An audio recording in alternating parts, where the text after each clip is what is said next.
Telangana Board of Intermediate Education Vocational Course Office Assistantship Second Year Subject Office Management Paper 3 Chapter 2 Office Organization and Administration Video Lesson Number 2. Hello, I am Shobha Rani, lecturer in Government Junior College, Bhimgal, Nizamabad district.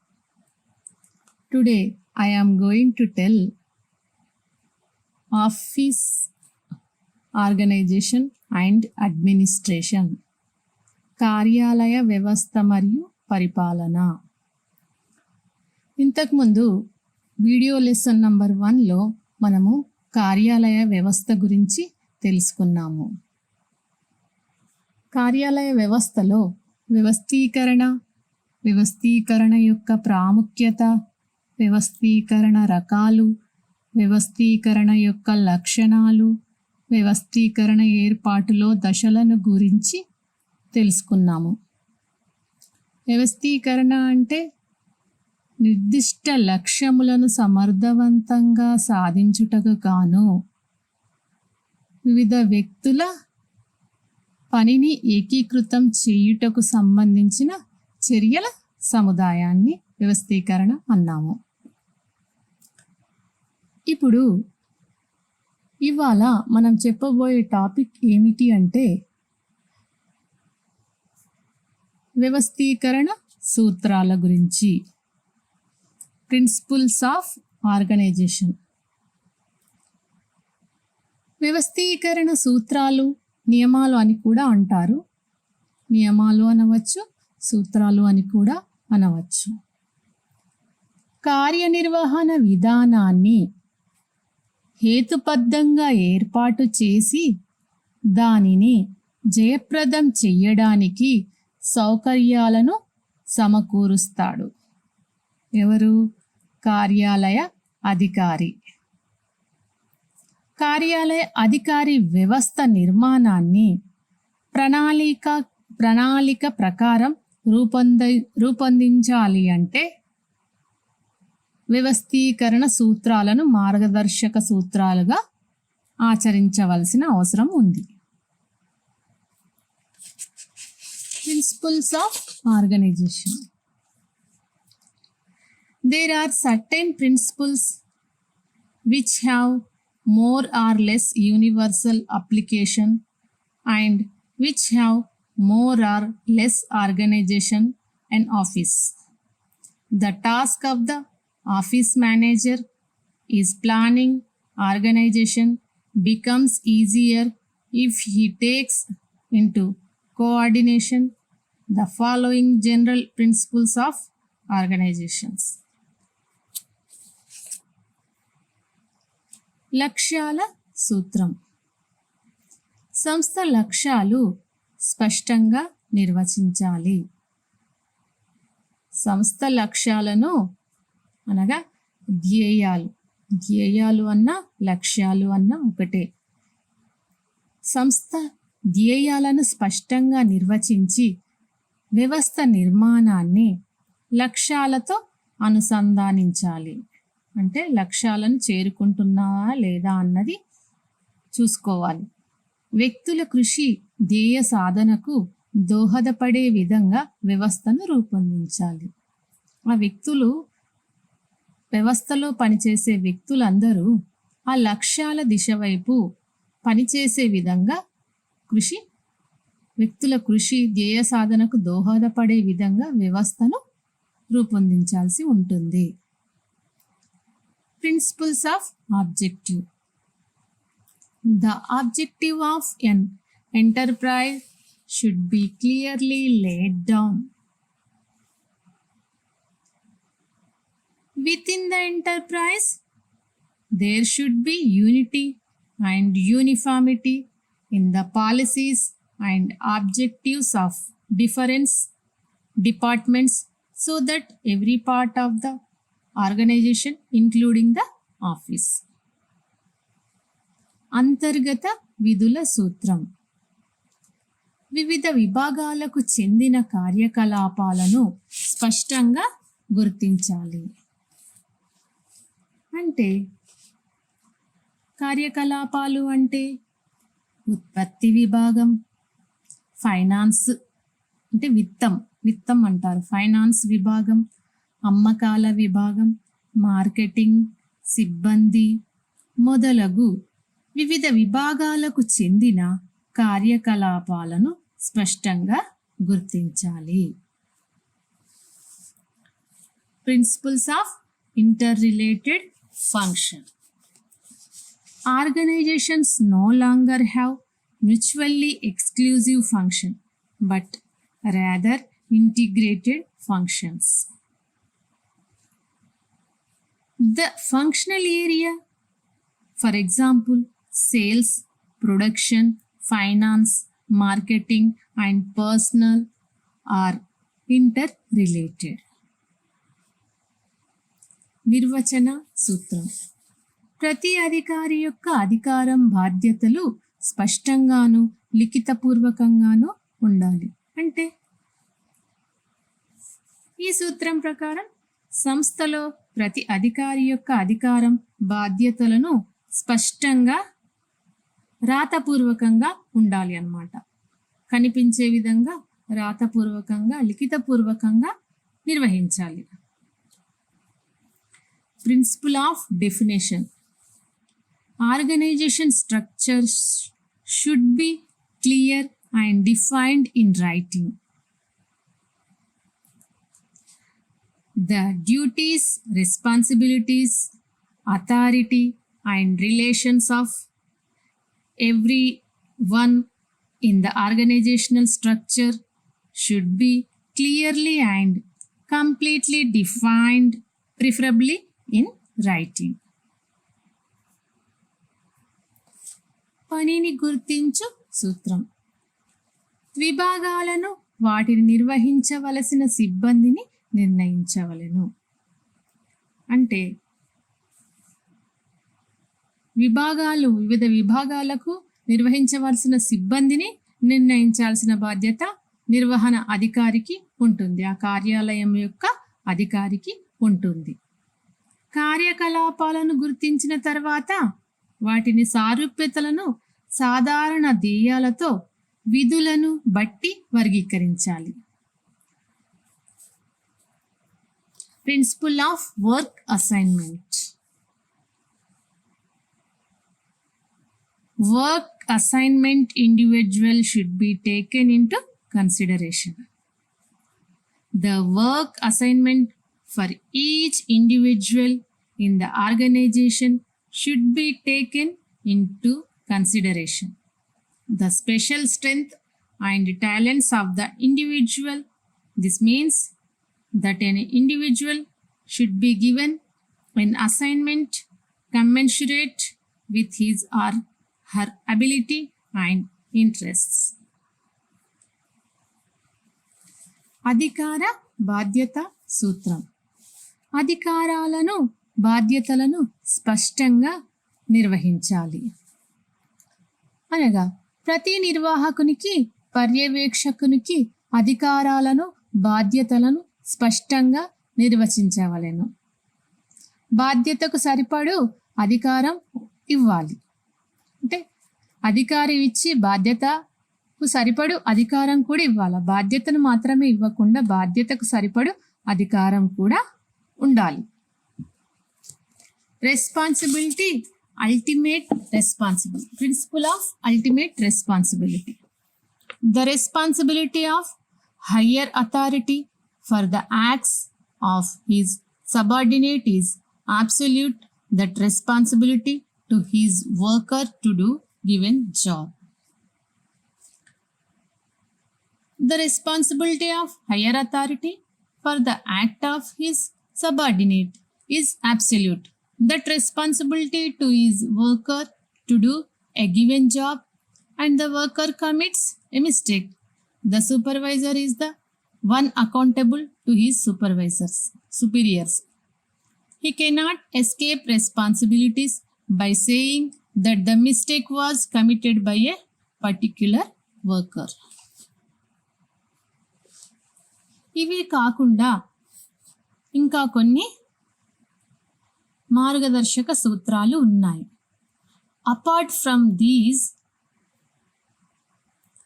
మార్పు సౌలభ్యత సూత్రం, principle of flexibility అంటే మార్పుకు కరెక్ట్గా మార్పు చేర్పులకు సౌలభ్యతను కలిగి ఉండాలి. ఈ సూత్రాన్ని పాటించాలి. కార్యక్రమాల విభజన సూత్రం, కార్యక్రమాలను వివిధ విభాగాలుగా విభజన చేసే సూత్రం అన్నమాట. క్రమశిక్షణ సూత్రం, క్రమశిక్షణతో ఉండాలి అనే సూత్రం. ప్రిన్సిపల్ ఆఫ్ డిసిప్లిన్, నిరంతర కార్యకలాపాల సూత్రం. Principle of continuity of operations అంటే నిరంతరంగా పనులు అనేవి జరుగుతూ ఉండాలి అనే సూత్రం.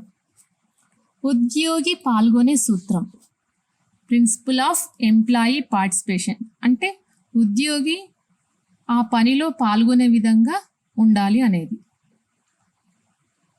మార్పు సౌలభ్యత సూత్రం, కార్యక్రమాల విభజన సూత్రం, క్రమశిక్షణ సూత్రం, నిరంతర కార్యకలాపాల సూత్రం, ఉద్యోగి పాల్గొనే సూత్రం. Principle of flexibility, principle of division of work, principle of discipline, principle of continuity of operations, principle of employee participation. These are the principles of organization. Next, ఇప్పుడు మనం చెప్పుకోబోయే topic formal organization. Formal organization అంటే లాంఛనప్రాయమైన వ్యవస్థ. లాంఛనప్రాయమైన వ్యవస్థ అనగా ఉద్దేశపూర్వకంగా లక్ష్యాలను, విధులను, కార్యక్రమాలను నిర్వహించుకొని ఏర్పాటు చేయబడిన వ్యవస్థను లాంఛనప్రాయమైన వ్యవస్థ అంటారు. అంటే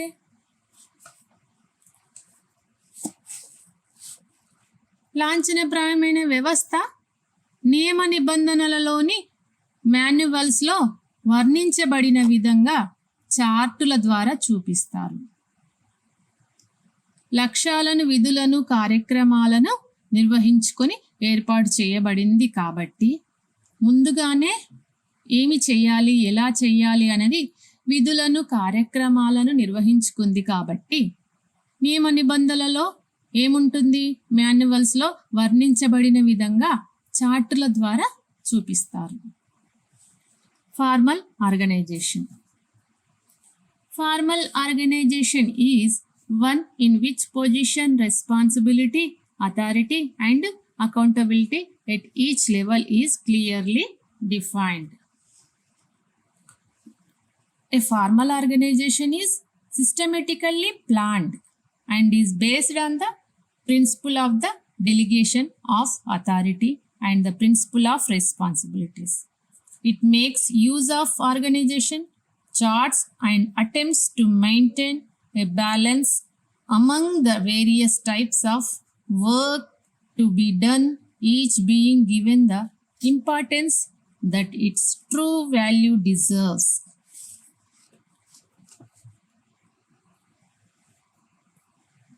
లాంఛనప్రాయమైన వ్యవస్థలో కొన్ని అంశాలు ఉన్నాయి. Following components in formal organization. పని, ద వర్క్, వ్యక్తులు, పర్సన్స్, వాతావరణం, ద ఎన్విరాన్మెంట్, సంబంధాలు, రిలేషన్షిప్. అయితే పని అనేది విభజించడానికి వీలైనదిగా ఉండాలి. పని విభజించడానికి వీలైనదిగానే ఉండాలి. పని అనేది విభజించడానికి వీలు కాకపోతే అక్కడి వ్యక్తులకు ఎలా అప్పచెప్తారు? సో అందుకనే విభజించడానికి వీలైనదే పని. The work which is divisionalized. వ్యక్తులు విభజించిన పనిని చేయడానికి ఒప్పుకున్నవారు. ఎవరు? ఈ విభజించిన పనిని విభజించడానికి వీలైతేనే అది పని అవుతుంది. ఆ పనిని విభజించడానికి వీలైనప్పుడు దానిని విభజించిన పనిని ఎవరికి చేయాలి? పనులు వ్యక్తులకు అప్పచెప్పాలి. కాబట్టి ఆ వ్యక్తులు ఒప్పుకున్నవారై ఉండాలి. విభజించిన పనిని చేయడానికి ఒప్పుకున్నవారు. Persons who are assigned to perform the divisionalized jobs. వాతావరణం. ఎక్కడైతే పని జరుగుతుందో అట్టి చోటుని వాతావరణం అని అంటారు. The environment under which the work is done. సంబంధాలు. వ్యక్తులు కలిసికట్టుగా చేయడాన్ని సంబంధాలు అంటారు. అంటే వారందరి సంబంధాలు కరెక్ట్గా ఉండాలి అంటే కలిసికట్టుగా పనిచేయాలి. Relationships among persons or work units. ఇలా అంశాలు ఉంటాయి. అయితే వీటితో పాటుగా స్ట్రక్చర్ ఆఫ్ ఆర్గనైజేషన్ చూడండి. లాంఛనప్రాయమైన వ్యవస్థ యొక్క స్ట్రక్చర్ ఏ రకంగా ఉంది? ముందుగానే నిర్ణయించుకున్న విధంగా ఉంటుంది ఇది. అయితే వీటితో పాటుగా కొన్ని ఉపయోగాలు ఉన్నాయి. ఏమిటి? ఎటువంటి విభేదాలు రాకుండా వ్యక్తుల పాత్ర ఉంటుంది. అంటే విభేదాలు ఏమీ రాకుండా వారి యొక్క పాత్ర అనేది ఉంటుంది. ముందుగానే నిర్ణయించుకుంటారు కాబట్టి ఎటువంటి విభేదాలు రావు. అధికారం మరియు బాధ్యత సరిగ్గా ఉంటుంది. అన్ని నిర్ణయించుకున్న విధంగా మాన్యువల్స్లో చాట్ల ద్వారా చూపించిన విధంగా వారి యొక్క అధికారం మరియు బాధ్యత అనేది సరిగ్గా ఉంటుంది. ప్రత్యేకీకరణ ప్రతిబింబించవచ్చు. ఎవరి పని ఏమిటి అన్నది వ్యక్తులకు ముందుగానే పనిని విభజిస్తాం కాబట్టి ప్రతి వ్యక్తికి ప్రత్యేకీకరణ ప్రతిబింబిస్తుంది. ఒక సంస్థ యొక్క వ్యవస్థలు, నియమాలు, పద్ధతులు మరియు విధానాలను నిర్వచించడం మరియు ప్రమాణీకరించడం మొదలైనవి. వీటితో పాటుగా advantages. Avoidance of role conflict, avoidance of overlapping of authority and responsibility, advantage of specialization, defining and standardizing systems, rules, policies and procedures of an enterprise etcetera. ఉపయోగాలతో పాటు కొన్ని పరిమితులు కూడా ఉన్నాయి. గుర్తింపు లేనటువంటి సంబంధాలు ఉండవు. ఏమిటి పరిమితుల్లో? మొదటిది గుర్తింపు లేనటువంటి సంబంధాలు ఉండవు. సమాచారం ఇవ్వడంలో సమస్యలు ఏర్పడతాయి. ఈ వ్యవస్థను మరియు పనిని ప్రజలు అంగీకరించరు. Limitations. It does not recognize informal relationships. It creates problem of communication. It emphasizes structure rather than people. చూడండి, ఇప్పుడు ఇన్ఫార్మల్ ఆర్గనైజేషన్ గురించి తెలుసుకుందాం. చూడండి, ఇందులో ఏమేమి కనిపిస్తున్నాయి? Environment, participation, relationship, social work satisfaction, control, provide. చూడండి, వీటి ద్వారా మనం ఇదన్నీ తెలుసుకోవచ్చు. ఇదంతా తెలుసుకున్నాక ఇవేంటివి అన్నది అర్థమవుతుంది మీకు. లాంఛనప్రాయం కాని వ్యవస్థను ఇన్ఫార్మల్ ఆర్గనైజేషన్ అంటారు. ఇన్ఫార్మల్ ఆర్గనైజేషన్ లాంఛనప్రాయం కాని వ్యవస్థ. కలిసి పనిచేసే వాతావరణంలో వ్యక్తుల మధ్య సహజంగా ఏర్పడే మానవ సంబంధాల వల్ల అనధికారికంగా ఏర్పడే వ్యవస్థను లాంఛనప్రాయం కాని వ్యవస్థ అంటారు. ఇది కేవలం వ్యక్తిగతం తప్ప చట్టబద్ధమైనది కాదు. అందుచే దీనిని అనధికార వ్యవస్థ అని కూడా అంటారు. ఏంటి? పనిచేసే వాతావరణంలో వ్యక్తుల మధ్య సహజంగా ఏర్పడే మానవ సంబంధాల వల్ల ఇది ఉంటుంది. ఇది అనధికారికంగా ఏర్పడే వ్యవస్థ, అంటే లాంఛనప్రాయం కాని వ్యవస్థ. వ్యక్తుల మధ్య సంబంధాలు ఉంటాయి, కానీ కేవలం అవి వ్యక్తిగతం తప్ప చట్టబద్ధమైనవైతే కాదు. అందుకే దీనిని ఇన్ఫార్మల్, అనధికార వ్యవస్థ, లాంఛనప్రాయం కాని వ్యవస్థ అని అంటారు. Informal organization. Informal organization is that network of personal and social relations which is not established by formal organization. It is an accepted fact that whatever people work together, social relationships and grouping are bond.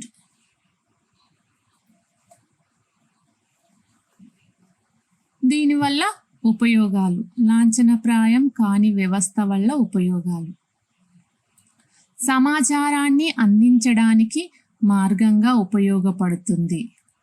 అంటే వీరి మధ్య సంబంధాలు మంచిగా ఉంటాయి కాబట్టి, relations అనేవి బాగుంటాయి కాబట్టి వాళ్ళకి సమాచారాన్ని ఒకరి నుండి ఇంకొకరికి అందడం ఈజీ అవుతుంది. లాంఛనప్రాయమైన వ్యవస్థలో లోపాలను సవరిస్తూ ఈ వ్యవస్థ పనిచేస్తుంది. లాంఛనప్రాయమైన వ్యవస్థలో ఏముంది? ఒకరి నుండి ఇంకొకరికి సమాచారం జాప్యం అవుతుంది, లేట్ అవుతుంది. సో అందువల్ల ఈ వ్యవస్థలో తొందరగా అది అందుతుంది సమాచారం. కాల పరిమితి దాటినటువంటి సంఘ సభ్యులకు మరియు ఉద్యోగులకు ఉద్యోగ సంతృప్తి, వారి ఆలోచన విధానంలో చురుకుగా పాలు పంచుకోవడానికి అవకాశం ఉంటుంది. అంటే వీరి మధ్య సంబంధాలు బాగుంటాయి, ఇది వ్యక్తిగతం కాబట్టి వారికి అవసరమైన అన్ని సౌకర్యాలను సమకూరుస్తారు కాబట్టి వారికి ఉద్యోగ సంతృప్తి చెంది చురుకుగా పాల్గొనడానికి అవకాశం ఉంది. ఆలోచనలు మరియు అభిప్రాయాల మార్పిడి ద్వారా ఉద్యోగ సంతృప్తిని పొందే సమూహ సభ్యులలో ఇది పరస్పరతను కలిగిస్తుంది. Advantages. It provides a useful channel of communication. It covers deficiencies of formal organizations. It influences the formal organizations to work carefully. It brings about mutuality among group members who derive job satisfaction by an exchange of ideas and views, etc. పరిమితులు. లాంఛనప్రాయం కాని వ్యవస్థ యొక్క పరిమితులు. మానసికంగా వీరి ఉద్దేశాలు ప్రాథమికంగా ఉంటాయి. వనరులు మరియు అనవసర విషయాల్లో కాలం వృధా చేస్తారు. వీరు మార్పులని అంగీకరించరు. Informal organization limitations. It may tend to act on basis of mob psychology. It may be a source of rumors or wastage of time. It may tend to oppose change. ఇది ఇన్ఫార్మల్ ఆర్గనైజేషన్ గురించి. ఇవాళతో ఈ topic పూర్తవుతుంది. దీనికి సంబంధించిన assignment ఇస్తాను, మీరు notes prepare చేయండి. కొన్ని క్వశ్చన్స్ ఇస్తాను, వాటికి ఇప్పటివరకు నోట్ చేసుకున్నారు కదా, వాటన్నిటినీ ఒక రకంగా ఈ క్వశ్చన్స్కి ఆన్సర్స్గా తయారు చేయండి. వ్యవస్థీకరణ సూత్రాలు తెలుపుము లేదా వ్యవస్థీకరణ నియమాలు తెలుపుము. ఏ రకంగానైనా ఇవ్వచ్చు. వ్యవస్థీకరణ సూత్రాలు, నియమాలు తెలుపుము. లాంఛనప్రాయమైన వ్యవస్థను నిర్వచించుము. లాంఛనప్రాయమైన వ్యవస్థను నిర్వచించుము. లాంఛనప్రాయం కాని వ్యవస్థను నిర్వచించుము. లాంఛనప్రాయం కాని వ్యవస్థను నిర్వచించుము. అధికార బాధ్యత సూత్రం గురించి తెలుపుము. అధికార బాధ్యత సూత్రం గురించి తెలుపుము. Explain the principle of organization. Explain the principles of organization. Explain about formal organization. Explain about formal organization. Explain about informal organization. Explain about informal organization. Write about ultimate responsibility.